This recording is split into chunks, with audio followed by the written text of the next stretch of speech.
A transformação planetária é a separação do joio e do trigo em escala cósmica. Não é uma punição, e sim uma oportunidade para os espíritos ainda cristalizados no egoísmo e nas práticas meramente exteriores de contribuírem para o progresso de outras humanidades. Contudo, o orbe terrestre, continuando sua evolução, receberá em seu seio espíritos comprometidos com o progresso e na transmissão de conhecimentos para aqueles que aqui permanecerem em busca das boas aventuranças. Daremos início à nossa abençoada leitura em face à obra Herdeiros do Novo Mundo, livro psicografado pelo querido irmão e médium André Luiz Ruiz, através do espírito Lúcius.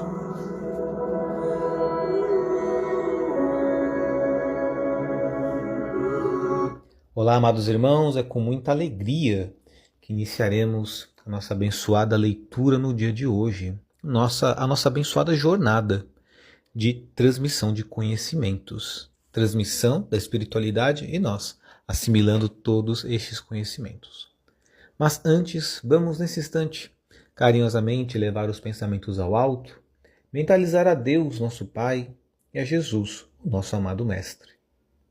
Primeiramente, agradecemos pela riquíssima oportunidade de estarmos reunidos em prol da seara do Cristo. Pedimos de forma humilde e encarecida tranquilidade, serenidade e o discernimento necessários para que possamos assimilar os conhecimentos transmitidos no dia de hoje. Que assim seja, com a graça de Deus. Graças a Deus, amados irmãos, nossa abençoada leitura inicia-se a partir de agora. Capítulo 8.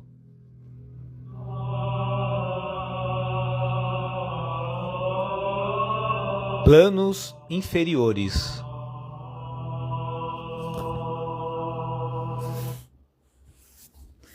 Depois de uma longa série de abusos e infrações morais, Moacir, Rafael e suas respectivas famílias encontravam-se perfeitamente envolvidos por uma teia escura de compromissos dolorosos, com entidades espirituais muito necessitadas, que haviam transferido seu centro de influências para a residência de ambos, de onde coordenavam a rede de interferências nocivas, visando a derrocada de seus membros. O sucesso material, abrindo as portas largas das facilidades, havia sido a estrada por onde tais espíritos puderam imiscuir-se nas defesas das famílias. Repetia-se a velha e conhecida história dos pobres, que melhoraram de vida e, depois de enriquecidos, pioram de vida porque trocam as coisas do espírito pelas coisas do mundo. Isso não significava dizer que os seus membros não tinham religião definida, porque não era difícil encontrar Moacir e Valda, Rafael e Alice dirigindo-se ao centro espírita para receber passes magnéticos. Não que se houvesse integrado a filosofia reencarnatória com a adoção de seus princípios na rotina de seus hábitos. No entanto, cultivadores da boa vida sabiam que havia muita gente de olho gordo, enviando-lhes maus fluidos. Por isso, nas conversas corriqueiras com amigos, ou mesmo assistindo novelas ou programas de televisão com temáticas similares, acabaram tomando contato com certos conceitos espirituais, que usavam somente quando conveniente. Não queriam compromissos outros que não fossem com a vida folgada. Nada de escutar palestra, nem de ler bons livros, de conhecer mais profundamente os conceitos superiores do mundo espiritual. Mas era sempre bom poder contar com um passezinho, de vez em quando, como forma de descarregar das coisas ruins. Amados irmãos, peço a permissão para que possamos reler esse trecho tão importante para nós, que frequentamos a casa espírita. Retornamos com um trecho, onde diz: eles não queriam compromissos outros que não fossem com a vida folgada. Nada de escutar palestra, de ler bons livros, de conhecer mais profundamente os conceitos superiores do mundo espiritual. Mas era sempre bom poder contar com um passezinho de vez em quando, como forma de descarregar das coisas ruins. Queriam a fluidoterapia rápida, gratuita e sem nenhuma cobrança. E da mesma maneira que iam ao centro espírita, os membros das duas famílias não desdenhavam visitar outros caminhos religiosos, sempre que isso lhes garantisse alguma vantagem nos negócios materiais. Bênçãos de padres tidos como poderosos na fé. Visita a terreiros de Umbanda em busca de favores espirituais para as conquistas imediatas. Se misturavam aos excessos nas baladas, nos embalos da leviandade irresponsável, onde iam embriagando os sentidos da alma.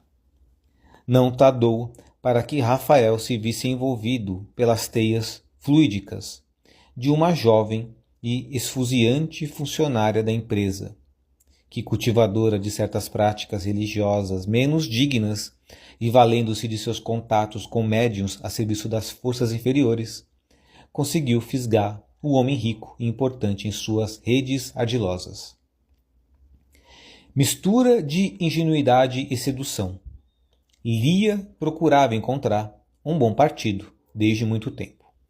Sem a cultura e a inteligência preparadas, sabia que suas chances de sucesso na vida seriam reduzidas, o que a lançava na exploração de outro setor no horizonte da existência.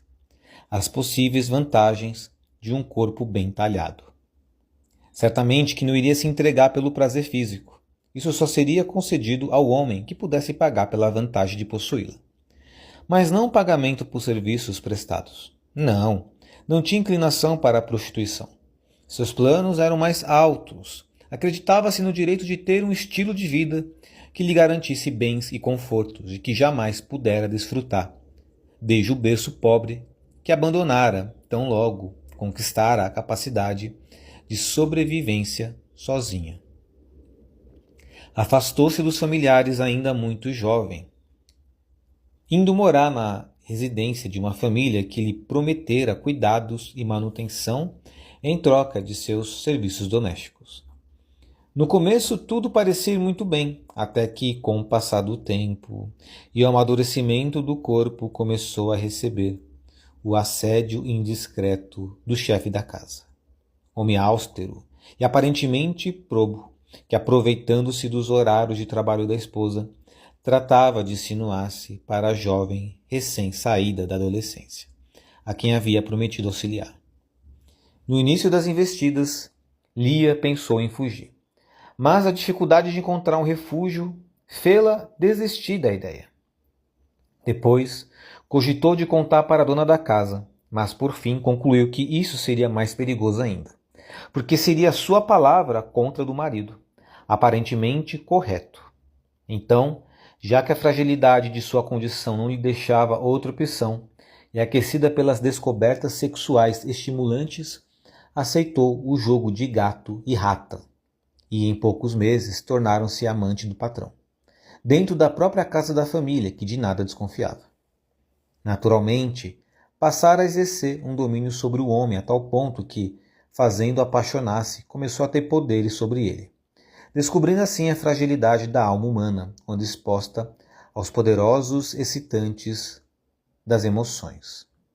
O patrão, agora amante, se tornara quase escravo de seus desejos. Presentes, dinheiro, facilidade para seus caprichos de jovem iam sendo conseguidos ao troco de corresponder às carências daquele menino travestido de chefe de família. O relacionamento do casal legítimo foi sendo atingido de tal maneira que depois de mais alguns meses, marido e mulher quase não se falavam. A paixão dele havia se transformado em tão doentia dependência das carícias de Lia que, vendo as coisas ficarem cada vez mais sérias e reunindo já as poupudas economias auridas do relacionamento espúrio, julgou ela oportuno deixar o serviço da casa e procurar outro rumo antes que tivesse de enfrentar as desgraças de uma ruptura dolorosa e cruel. Esperou então À saída dos patrões e dos filhos e reunindo suas coisas, deixou lacônico bilhete de despedidas e partiu dali para nunca mais regressar. Havia aprendido as duras penas que a afetividade era vantajoso tabuleiro, no qual se poderia ganhar sempre, se o jogador tivesse a sabedoria de deixar o jogo na hora em que estava ganhando. E além disso, sabendo onde trabalhava aquele que se fizera escravo de suas paixões, nada lhe impediria de ir buscá-lo longe do lar, para retomar os encontros clandestinos e, com isso, conseguir os favores da fortuna longe das vistas da esposa. No entanto, em seus pensamentos mais secretos, Lia desejava coisas mais sólidas, homem mais bem postado, relacionamento mais seguro, mesmo que fosse na imprópria condição de amante. Foi quando a sorte a conduziu a uma oferta de emprego na empresa dos dois cunhados.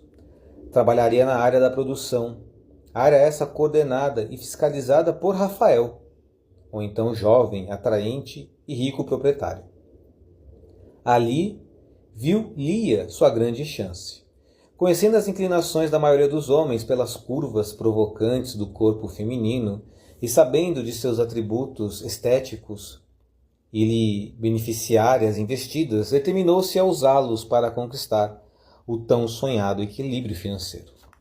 Buscou então as reuniões de intercâmbio mediúnico, realizadas por um grupo sem escrúpulos, que, com a desculpa de desejarem subir na vida, pensavam poder comprar o apoio de entidades espirituais para que, com sua ajuda, atingissem seus objetivos de forma mais fácil, afastando seus competidores profissionais ou afetivos de forma mais fácil, satisfazendo suas carências afetivas através da destruição de matrimônios sólidos, logrando a vitória nas disputas sociais por meio da promoção de doenças naqueles que se opuseram.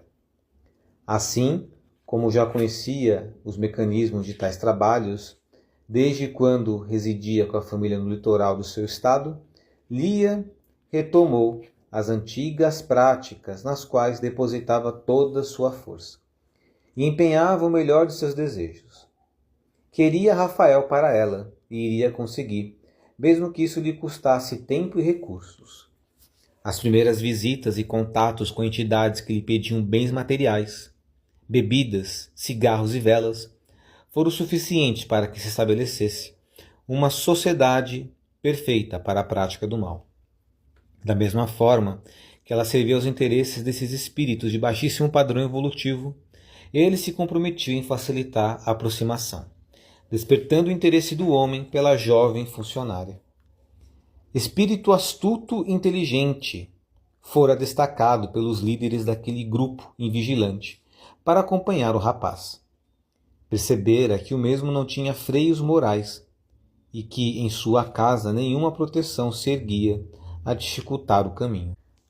Aproveitando-se da falta de vigilância e oração, foi muito fácil a tal entidade acercar-se de Rafael e iniciar os processos de influenciação hipnótica, implantando em sua rede neuronal os terminais que reforçariam as necessidades primitivas no seu subconsciente, aflorando como desejos e emoções a não mais se reprimirem.